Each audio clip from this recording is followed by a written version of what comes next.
मीना गावत हरिगुण गान प्रवीणा।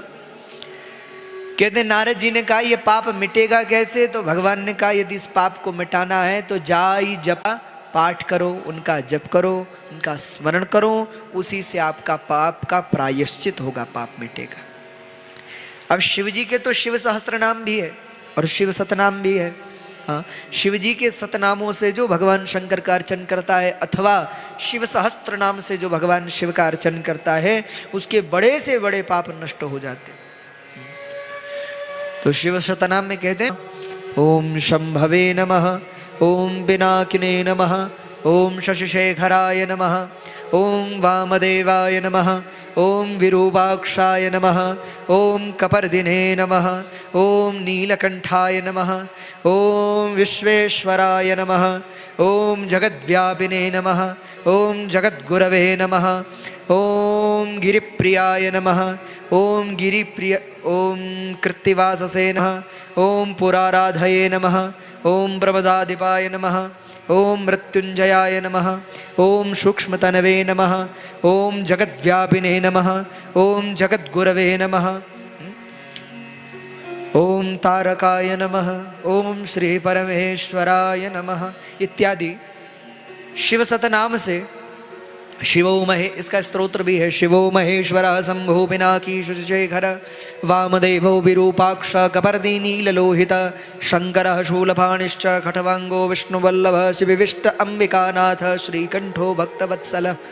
इन इत्यादि 100 नामों से जो भक्त भगवान शंकर का अर्चन पूजन करता है उसके बड़े से बड़े पाप नष्ट हो जाते हैं, ऐसा भगवान विष्णु ने कहा। और अब नारद जी भगवान का स्मरण करने के लिए चल पड़े। यहाँ नारद जी ने बहुत लंबे समय तक भगवान शंकर का अर्चन किया, भगवान शंकर की पूजा की और तब जाकर के नारद जी के उस पाप का प्रायश्चित हुआ, पाप नष्ट हुआ। देखो, किया गया कर्म मनुष्य को स्वयं ही भोगना पड़ता है, कर्म से बचा नहीं जा सकता। आप जो कर्म करते हो वो आपको ही भोगना पड़ेगा। भगवान गीता में भी कह रहे हैं कि अवश्यमेव भोक्तव्यम कृता कर्म शुभाशुभम। कोई ये सोचे कि हम 100 रुपए की चोरी करें और 10 रुपए उसमें से दान कर दें और पाप मिट जाएगा, तो भैया ऐसा नहीं होता। कई लोग मुझसे भी पूछते हैं कि महाराज यदि दशांश धर्म में लगा दें तो क्या पाप मिट जाता है? मैंने कहा भैया दशांश भी किसका? कोई 100 रुपए की चोरी करे और सोचे कि 10 रुपए दान में दे दें और पाप मिट जाए, तो ऐसा थोड़े होता है। नीतिपूर्वक कमाया गया जो धन है, न्याय से कमाया गया जो धन है और परिश्रम मेहनत से जो कमाया गया धन है, उस धन का यदि दशांश दान करते हो तब जाकर के पुण्य लाभ प्राप्त होता है। अनीति के धन के दान का पुण्य नहीं है। इसलिए भैया सदकर्म में व्यक्ति को सदा प्रवृत्त रहना चाहिए, क्योंकि व्यक्ति के द्वारा किए गए कर्म व्यक्ति को स्वयं ही भोगने पड़ते हैं। अवश्यमेव भोक्तव्यम।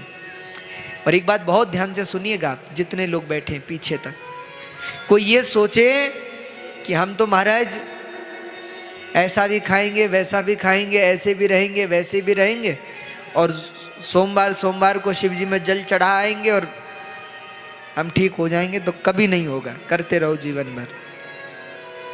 कई लोग मुझसे भी कहते हैं महाराज हम बहुत पूजा पाठ भी करते हैं, जल भी चढ़ाते हैं, कुछ लाभ क्यों नहीं हो रहा? भैया अगर तुम्हारा आहार शुद्ध नहीं है, व्यवहार शुद्ध नहीं है, कर्म शुद्ध नहीं है, चरित्र शुद्ध नहीं है, तो फिर उस पूजा का क्या लाभ होगा उससे? आप मुझे एक बात बताइए, क्या रावण से बड़ा कोई शिव भक्त हो सकता है क्या? बताओ, बोलो। पीछे आप लोग बैठे हुए, आप लोग बताओ, क्या रावण से बड़ा कोई शिव भक्त हो सकता है? अरे आप लोग और हम लोग तो फूल और बेलपत्र चढ़ा के खुश हो जाते हैं। रावण तो उसने तो सिर काट काट के भगवान शंकर को चढ़ा दिए, बताओ। लेकिन रावण ने भी जो जीवन में अनीति की, अनाचार किया, दुराचार किया, जब रावण को भी वो भोगना पड़ा, तो हम और आप कौन है? जो कर्म करोगे वो अवश्य भोगना पड़ेगा। इसलिए जब कर्म करते हो तो सोच समझ करके। हाँ, ये नहीं कि महाराज हम तो भगवान के भक्त हैं, 2-4 पाप हो भी जाएंगे तो फिर काट लेंगे, कटेंगे नहीं, वो भी भोगने ही पड़ेंगे। कोई भी क्यों ना हो, आप और हम तो छोड़ो, देवता हो, ऋषि हो, मुनि हो, संत हो और ब्रह्मा पर्यंत कोई देवता हो, जो कोई बुरा कर्म करेगा या कोई भी कर्म करेगा, उस कर्म का फल उसे स्वयं ही भोगना पड़ेगा, ये निश्चित है, उससे नहीं बच सकता। तो फिर आप लोग सोच रहे होंगे कि जब कर्म का फल हमें ही भोगना है तो फिर भगवान का नाम लेके भक्ति करके पूजा पाठ करके क्या होगा? देखो, जो कोई भगवान की भक्ति करता है ना, उसके कर्म फल को भगवान कम करते, मिटाते नहीं है, भोगना तो पड़ेगा ही, लेकिन कम जरूर कर देते।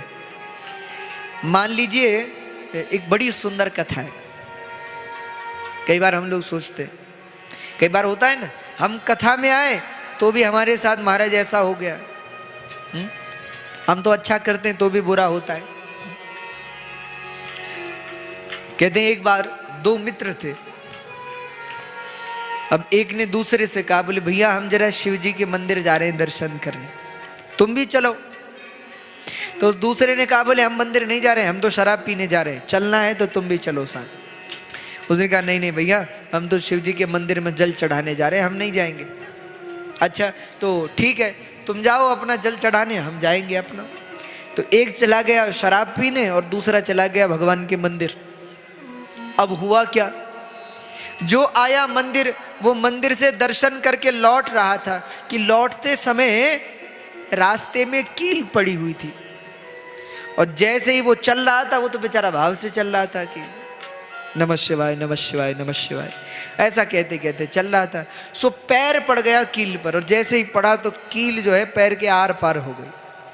बहुत कष्ट हुआ, बहुत दर्द हुआ।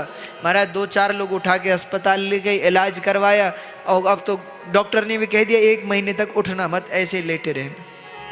हे भगवान, अब बेचारा घर में पड़ा, पैर में कील धस गई। अच्छा जो दूसरा था उसका मित्र, अब वो उससे मिलने को आया कि जरा मिल तो आए। अब इस व्यक्ति को दुख तो था कि बताओ हम मंदिर गए और हमारे पैर में कील चुभ गई, लेकिन उसने सोचा कि चलो क्या कर सकते हैं, कोई बात नहीं, भगवान की कोई इच्छा रही होगी। तो अब तक तो दुख कम था, लेकिन उसका मित्र आया तो दुख और ज्यादा हो गया। अब जिस मित्र ने कहा था कि हमारे साथ शराब पीने चलो, वो आया वापस उससे मिलने कि भाई मेरे मित्र को चोट लगी है तो मिल आऊं। तो मिलने आया तो पूछा कि भैया कील कैसे चुभ गई? अरे बोले जल चढ़ा के बाहर आ रहा था और पैर पड़ गया, देखा है नहीं, और कील पैर के आर पार हो गई, बहुत दर्द हो रहा है। अच्छा तो कब तक ऐसे रहोगे? बोले 1 महीने तक डॉक्टर ने कहा है कि हिलना मत, ऐसे ही रहना। और तुम? उसने कहा अरे भैया हमसे तो मत पूछो, हम तो तुमसे कह रहे थे कि चलो हमारे साथ, तुम ही लगे थे हम मंदिर जाएंगे मंदिर जाएंगे, हम तो कह रहे शराब पीने चलो। क्यों? अरे बोले भैया मैं शराब पी के शाम को लौट रहा था। अब शराबी व्यक्ति झूमते झूमते तो चलता ही है, थोड़ी देर इधर थोड़ी देर उधर। तो शराब पी के लौट रहा था तो बोले रास्ते में सोने के सिक्कों से भरी हुई थैली मिल गई हमको। अरे भैया इतना धन मिल गया कि अब क्या कहें, और तुम होते हमारे साथ तो आधा आधा बांट लेते, आधा तुम्हारा आधा हमारा, लेकिन तुम गए मंदिर और पैर में चुभ गई कील और लो।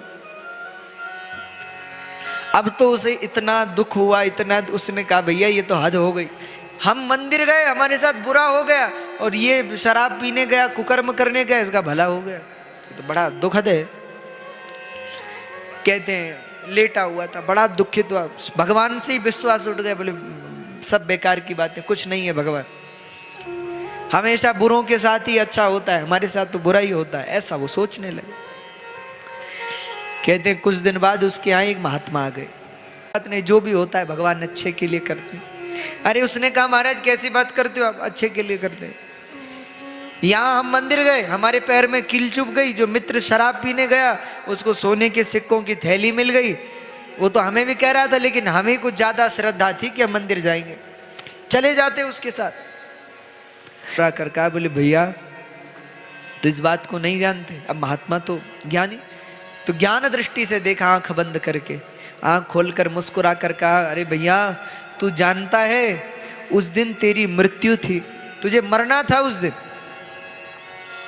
अगर वो कील तेरे पैर में नहीं चुभती तो रास्ते में किसी, लेकिन तू भगवान के मंदिर में गया, भगवान को जल चढ़ाया, तो तुझे मरना था, मरने से भगवान ने बचा लिया। एक कील तेरे पैर में चुभ गई, वो जो मिला उसका क्या? महात्मा ने मुस्कुरा कर कहा, बोले उस दिन तेरे मित्र को जहां वो सोने की थैली पड़ी हुई थी ना, उसके हुई थी, लेकिन वो शराब पीकर इतना धुत था कि एक ही थैली उठाई और चल पड़ा। अगर उस दिन शराब नहीं पी होती तो थैली तो मिलती, वो तो थैली में तो थोड़ा था, लेकिन बगल में बड़ी पोटली और थी, वो भी मिल जाती। कहने का अर्थ क्या है? हमें कहने का अर्थ क्या है? हमें लगता है कि इसलिए जो कोई अवश्य में वह भोगता है, कोई कर्म बुरे करे, कर्म खराब करे और फिर देवताओं के पास जा जाके पूछवाए कि महाराज हम परेशान हैं, हमारा कैसे हो गया, क्यों हो गया? अरे जब तक अपना व्यवहार आहार शुद्ध नहीं करोगे, हाँ, अब मांस भी खा रहे हो, मदिरा भी पी रहे हो, हाँ, हर पर क्यों, कुछ ठीक करो। देवता क्या करेंगे फिर?